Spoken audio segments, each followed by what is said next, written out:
Nakilala ng GMA News ang ilang Filipino-Americans na mga miyembro ng US Navy na nakadestino sa Hawaii at California. Umaasa sila na magpapatuloy pa magandang relasyon ng Pilipinas at Amerika sa kabila po ng pagdistansya ni Pangulong Duterte at pag-crackdown sa mga illegal immigrant naman ni US President Donald Trump. Narito unang balita ni JP Soriano. Mahigit 7 dekada ang nakalipas, maaaninag pa rin ang ilang parte ng pinasabog na USS West Virginia na nasa ilalim ng dagat sa Pearl Harbor Memorial.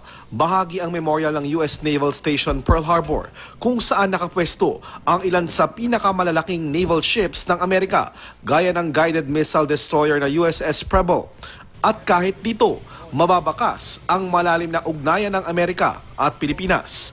Ang ilan kasi sa mga nagpapatakbo na mga US naval ships dito ay mga Pilipino. Tulad na lang ni CS1 Jodrick Raimundo, ang culinary specialist o yung namamahala sa pagkain ng mga US Navy ng USS Preble. Graduate ng ECE sa Pilipinas, si CS1 Raimundo at minsang nagtrabaho sa isang call center sa Maynila. 2011, nang sumali siya sa US Navy katulad ng kanyang ama at ang kanyang lolo na isang World War II veteran. Di raw mawawala ang pusong Pinoy sa kanya, pero malaki raw ang utang na loob niya sa Amerika. Both are a part of me equally. They're both important to me, and I hope that their relationship will continue to be good. Taong 2015 na huling nagpunta ang USS Preble ng Pilipinas. Kung ito ba'y muli makakabalik na bansa, depende yan sa magiging takbo ng relasyon ng Amerika at Pilipinas na hanggang ngayon ay pilit pa rin inaalam kung paano tatakbo.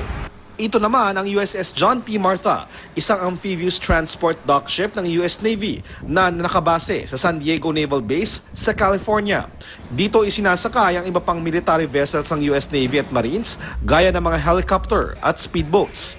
Kaya nitong magsakay at maghatid ng mahigit 700 Marines at Navy, depende sa misyon. At ilan sa mga opisyal ng US naval ship na ito, mga Filipino-Americans. Our main mission is to take in Marines and bring them to shore. Proud Pinoy din ang iba pang Filipino-American US Navy na nakilala ko dito sa USS Martha. Tulad ni Logistics Specialist 3rd Class Juan Gabriel Sanchez na lumaki sa Marikina. Dati siyang registered nurse pero nabigyan ng oportunidad para makapasok sa US Navy nitong 2011. Hindi raw biro ang pagsasanay at responsibilidad na inatas sa kanila.